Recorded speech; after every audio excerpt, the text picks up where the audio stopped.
Our next performance is by Aman Mohammadi. The performance is titled Dastan-e-JNU.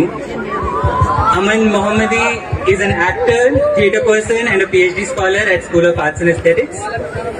Tonight Aman will present a narrative and theatrical adaptation of her experiences within JNU after joining the university as a master's student in 2014.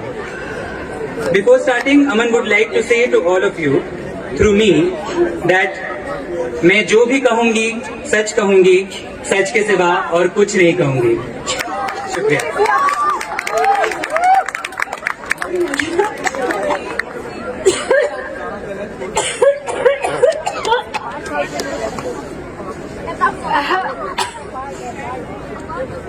जल रहा है क्या? नहीं जल रहा। उधर कुछ जल रहा है क्या? हेलो हेलो, उधर कुछ जल रहा है? भैया भैया भैया, सिस्टम चेक करना, सिस्टम जल रहा है क्या? सिस्टम जल रहा है? जल रहा है।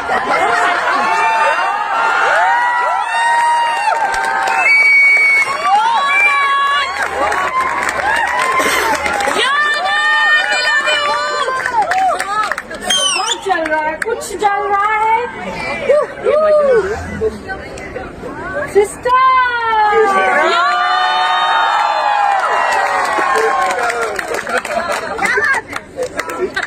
ये सिस्टम नहीं, सिस्टम जल रहा है।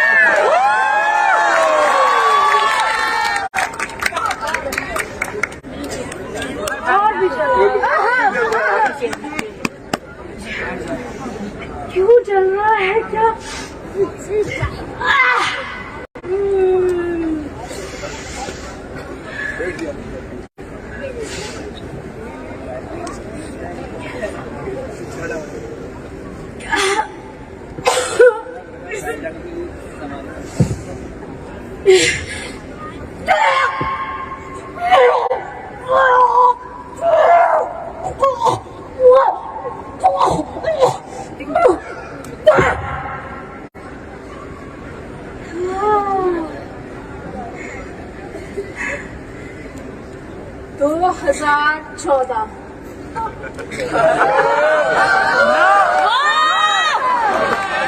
सहारनपुर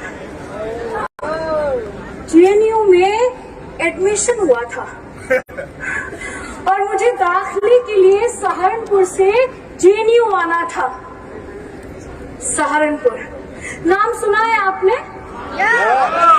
अरे नहीं बोलो, जोक कैसे बनेगा? मुजफ्फरनगर सुना होगा? अरे हाँ, मुजफ्फरनगर अभी बाकी है। बहुत डॉक्यूमेंट्री देखी जा रही है आजकल। हाँ, तो उसी का पड़ोसी मुल्क, पड़ोसी शहर, पॉलिटिकली करेक्ट, पड़ोसी शहर सहारनपुर, बस वहीं से है हम। वो ईद का दिन था। 1 घंटे के लिए कर्फ्यू खोला गया था ईद की नमाज के लिए। वैसे उस ईद में ना बिरयानी, सेवैयां ये सब नहीं बनी थी। और हमारे अब्बा, अल्लाह उनको वहां की बहारा दे, बहुत नेक इंसान थे। वो जो है बाकी लोगों की तरह बाजू पे काली पट्टी बांध के नमाज पढ़ने जा रहे थे और हम तो बहुत घबरा रहे। ऐसे एंजाइटी जैसा होता है ना, दम घुटना, बस ऐसा ही कुछ हो रहा था कि पता नहीं जा पाएंगे, हमारा एडमिशन होगा नहीं होगा। अब क्या, तभी हमारे अब्बा हमारे पास आए, बहुत नेक इंसान थे। कहने लगे, my daughter, my very very beautiful daughter, हाँ देखिए 1 घंटे के लिए खुला है ना, हम नमाज पढ़ के आते हैं, डोंट वरी, हम किसी ना किसी तरह छुपते छुपाते, जुड़ते जोड़ते आपको ले ही जाएंगे। हाँ ओके बेटा, ब्यूटीफुल डॉटर। हम तो जो है बहुत चंचल मिजाज थे। हमने अपने अब्बा की बात मानी, अपना सूट उठाया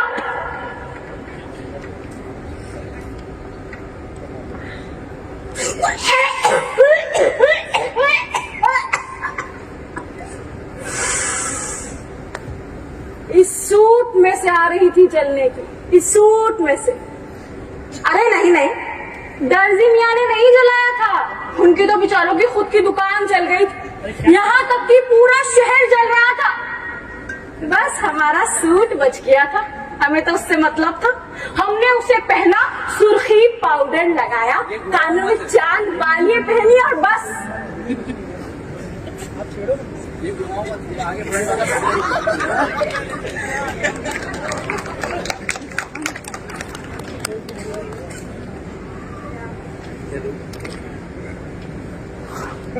Very stupid daughter, very stupid daughter. What is this? What is this? लोग की अपने अब्बा का जनाजा निकलवाना है आपको, है? किसकी वेडिंग में जा रही हैं आप? बदल के आइए, चलिए बदलिए इसको।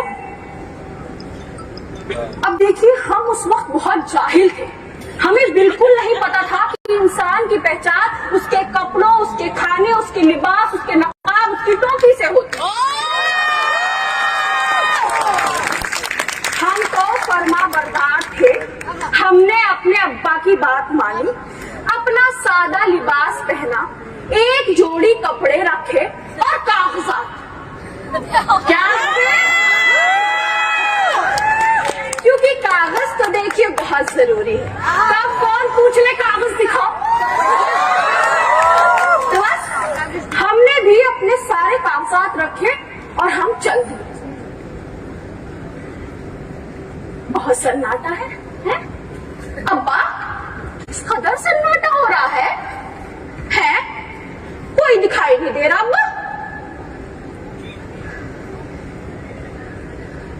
चलने की बू भी आ रही थी।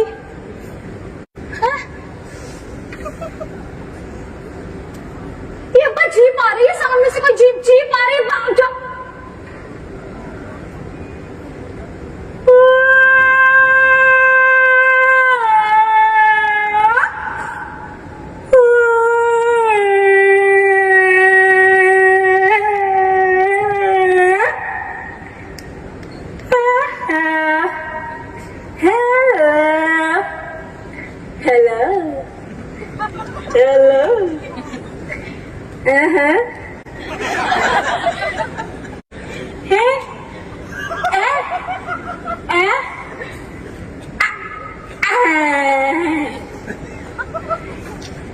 देखते ही गोली मार देने का आदेश है।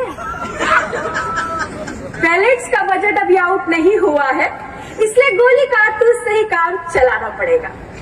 देखिए अपनी दहलीज़ें ना लांघे, वरना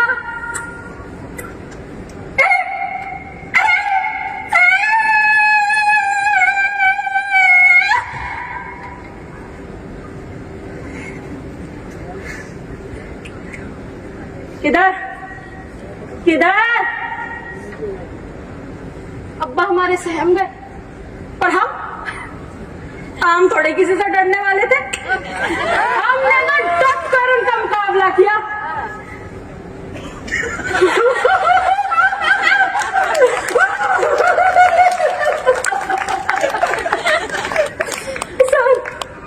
सर जाने दीजिए सर, बड़ी मुश्किल से एग्जाम क्रैक किया है सर।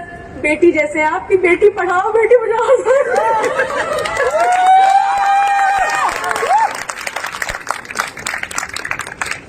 कौन सा कोर्स है sir? Arts and aesthetics. Sir performance studies. कोई स्कोप नहीं है, कुछ अलग करो, कुछ देश के लिए कुछ करो। सर मुसलमान है सर। ओह निकलो, तुमसे ना हो पाएगा, निकलो। हमारे अब्बा ने जेएनयू आने से पहले हमें एक बात कही थी। My intelligent daughter, very intelligent daughter, congratulations. आपका जेएनयू में एडमिशन हो गया, वेरी गुड। बट बेटा देखिए बेटा, एक बात ध्यान रखिए, वहां आपको बहुत कम्युनिस्ट लोग मिलेंगे, हैं बेटा? नहीं, ताली बजाइए बाद में, लेकिन मुझे बताइए है कौन? अलग कोई बिरादरी है, कैसे दिखते हैं? अलग आधार कार्ड है इनका, अलग पासपोर्ट है, आलू खाते हैं क्या? मतलब अब्बा प्लीज ब्रीफ मी अब्बा प्लीज।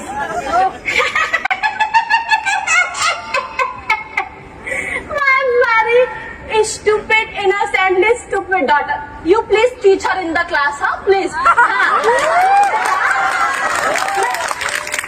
बेटा देखिए, आप जेएनयू में कदम तो रखिए, अपने आप सब समझ जाएंगी।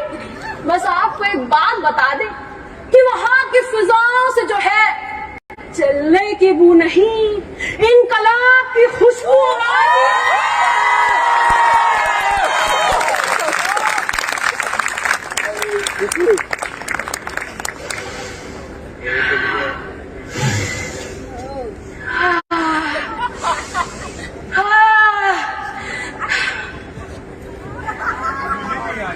पप्पा ने हमारे सच ही कहा था,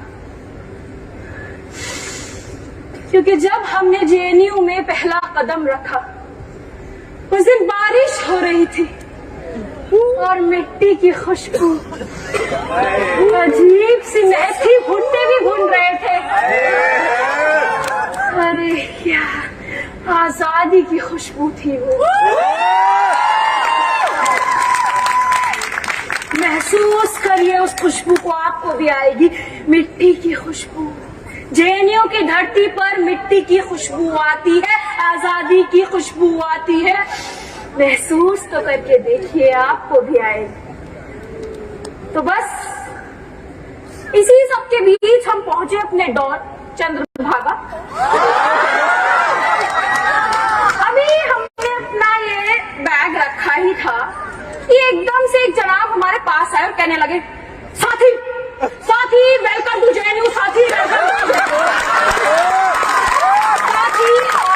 जेएनयू में आपका स्वागत है। साथी आपकी कोई भी दिक्कत, कोई भी परेशानी, कोई भी मुद्दा आप हमारे साथ बांट सकते हैं। साथी रखिए हमारे सामने आपकी परेशानी।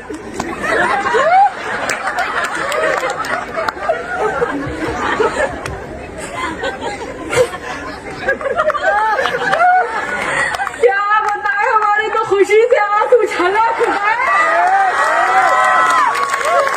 ऐसा पहली बार हो रहा था कि हम किसी के यहाँ गए और किसी ने हमसे ये नहीं कहा, बहुत मोटी हो गई हो तुम।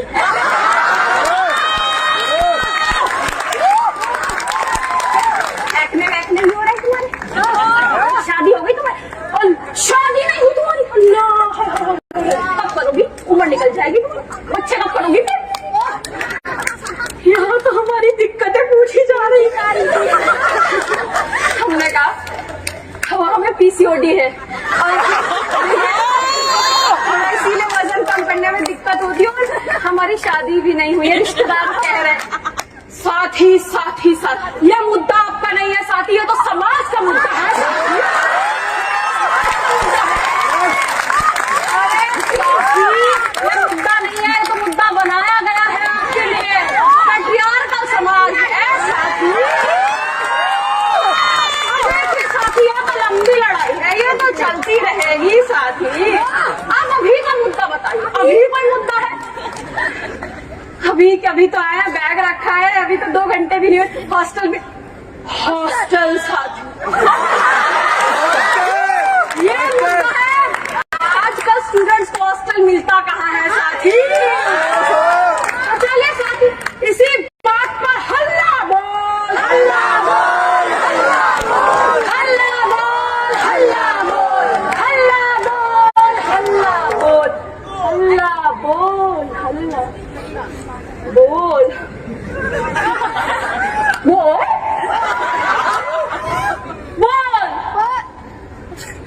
बोल ना, बोल, बोल।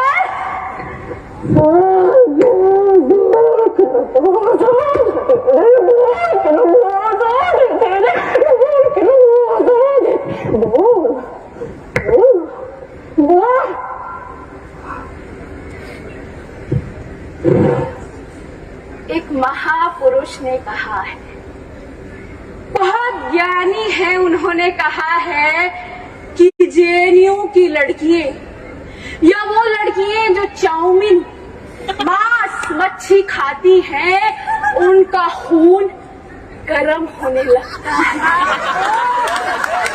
उनके अंदर नाजायज ख्वाहिशातें उमड़ने लगती है, उनका खून खौलने लगता है, अजीब सा मलमला, अजीब सी, बस सारी क्वालिटीज थी हमारे अंदर,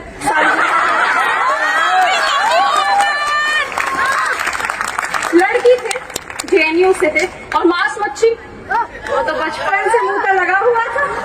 बस हम भी मैदान में कूद पड़े और हमने भी वक्त के साथ हल्ला बोलना सीख ही लिया। आजादी का असली मतलब जो समझने लगे थे, बेफिक्र होकर आजाद जेएनयू की सड़कों पर घूम सकते थे, बेफिक्र जो मन चाहा खा सकते थे, पहन सकते थे, पी सकते थे, बिना किसी रोक टोक। और तो और लड़कों के हॉस्टल भी जा सकते हैं। तौबा करें, तौबा करें, अगर ये बात हमारे किसी मोहल्ले वाले को पता चल जाती तो कहती हाय हाय हाय, तौबा है, तौबा है,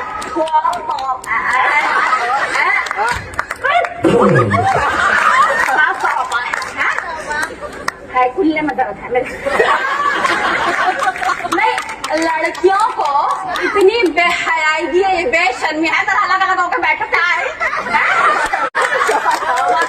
अरे लड़कियों को इतना पढ़ाएंगी तो आजाद ख्याल तो बनेंगी ही। अरे शादी ब्याह की उम्रों में बनने चली है अफसर, प्रोफेसर। वैसे शुरू में ना एक चीज और इंटरेस्टिंग थी, वो ये कि हाँ क्लासेस ना कोई भी अटेंड कर सकता था, कोई भी, कोई परमिशन का सिस्टम नहीं था। और तो और आपके प्रोफेसर्स जो हैं, आप उनसे डिसएग्री भी कर सकते थे। बताइए कौन सी गुरु शिष्य परंपरा थी ये?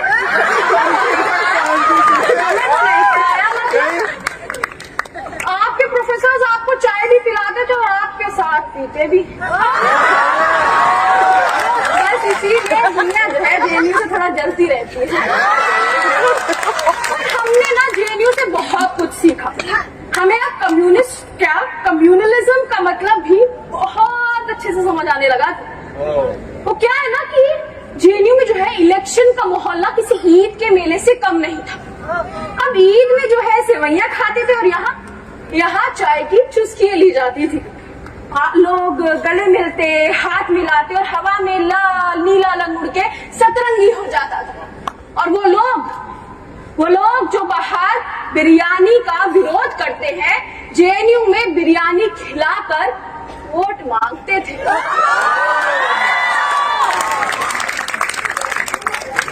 पर कहते हैं कि हर वक्त एक सा नहीं रहता। वक्त के साथ साथ यहाँ की हवा भी बदलने लगी थी। यहाँ के खुशनुमा माहौल से सियासती बू आने लगे थे। रंग में भंग पड़ने लगा था। नजीब नाम का एक लड़का गायब हो गया था, या यूं कहें कि रातों रात गायब कर दिया गया था। वो मिट्टी की खुशबू, सौंधी मिट्टी की खुशबू याद है? उसमें से अब जलने की बू आने लगी थी। जेएनयू को शायद किसी की नजर लग गई थी। 9 फरवरी 2016 तो सबको याद होगा, सबको मीडिया ने भूलने कहा दिया था। अरे जेएनयू पे ऐसे गुस्सा थे जैसे जेएनयू वालों ने इनकी सारी वसीयत, सारी जायदाद अपने नाम करवा ली हो। ऐसे खूंखार भेड़िए की तरह जेएनयू पर चढ़ गए थे। अरे और कुछ लोग तो जेएनयू में से लोगों को ऐसे उठवा रहे थे जैसे वो जबरदस्ती धूला नहीं उठवाते मंडप पे बिठाने के लिए, वो भी नाम देखकर। नाम का अपना मसला है, क्योंकि आजकल तो नाम ही तय करता है कि आपके साथ क्या इंसाफ होगा। अखलाक, बिल्किस, सफूरा, उमर, शर्जील। तो इसी टाइप का मेरा भी एक दोस्त था, उसका इसी टाइप का नाम था और इसी टाइप का कुछ केस उसके ऊपर भी बना था। पर जान ना मेरी आफत में आ गई। वो हुआ यूं कि उनसे कुछ वक्त पहले मेरी ना एक चैट हुई थी बिरयानी को लेकर। मियाँ, ये बिरयानी इतने वक्त से सुन रही हूँ, एजेंडा पे है आपके, कब खिला रहे हैं? ये स्पेशल बिरयानी अपनी है, कब खिलाएंगे बताइए, कब आए आपके अड्डे पे? कुछ लोगों को लगा कि बिरयानी मेरा कोड वर्ड है और मैं किसी साजिश का हिस्सा हूं। बताइए, कुछ मीडिया वालों ने तो ये तक कह दिया था कि चैन से सोना है तो चाक चाहिए, चाक चाहिए, क्योंकि जेएनयू में जो है देश विरोधी गतिविधियां हो रही हैं, वहां एंटी नेशनल्स है, वहां टेररिस्टों का गढ़ है। वो सब तो ठीक है, लेकिन ये RWA वाले अंकल और ये व्हाट्सएप यूनिवर्सिटी वाले लोग, इन्हें लगा कि हम स्टूडेंट्स क्लास में मिसाइल लेके जाते हैं और हमारे प्रोफेसर हैं ये इतना खिलखिला रहे हैं, हमें क्लास में टाइप्स ऑफ RDX पढ़ाते हैं और हम ये लाइब्रेरी ऐसे जाते जाते हंसी मजाक में 2-4 ऐसे ग्रेनाइड उड़ा देते हैं। और गंगा धाम, उसको कैसे भूल सकते हैं? वहां तो जी मिसाइल तैयार हो रहा है, मिसाइल देश को उड़ा देने के लिए। और ऑटो वाले अजी पूछे मत, जेएनयू आने से ऐसा घबराते हैं कि नहीं हम ये इन्हें पीछे के रास्ते से काबुल उठा के ले जाएंगे। हम कितने गए आज? देखिए, हमने तो ये सब पर्सनली ले लिया है, तो सारी एलिजिबिलिटी है, लेकिन हमें पता ही नहीं कहाँ है ये ग्रुप, कहाँ एग्जिस्ट करता है जेएनयू में, है ना? आप में से किसी को भी पता हो तो प्लीज कांटेक्ट मी। हम क्यों महरूम रहे इन चीजों से, बताइए जरा। जेएनयू तो एक्सक्लूजन में नहीं मानता, बताइए। अब देखिए, बहुत बकर बकर हो गई, हम चलते हैं, टाइम भी वेस्ट हो रहा है, वरना फिर लोग कहेंगे जेएनयू वाले ना फ्री का खाते हैं, फ्री का पहनते हैं, फ्री की बकर बकर करते हैं, टैक्स पैसा सारा पैसा बर्बाद करते हैं। और जाने से पहले एक बात कहेंगे, बस एक बात। वो कहते हैं कि जेएनयू में पढ़ाई कम बर्बादी ज्यादा होती है। वो कहते हैं कि जेएनयू में पढ़ाई कम बर्बादी ज्यादा होती है।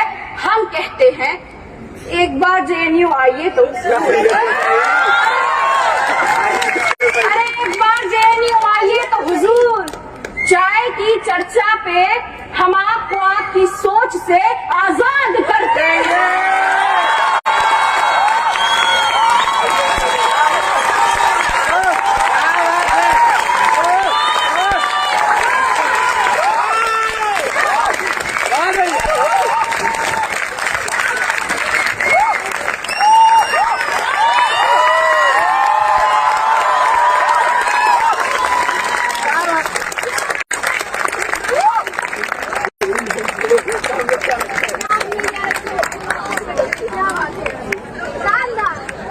जबरदस्त जिंदाबाद।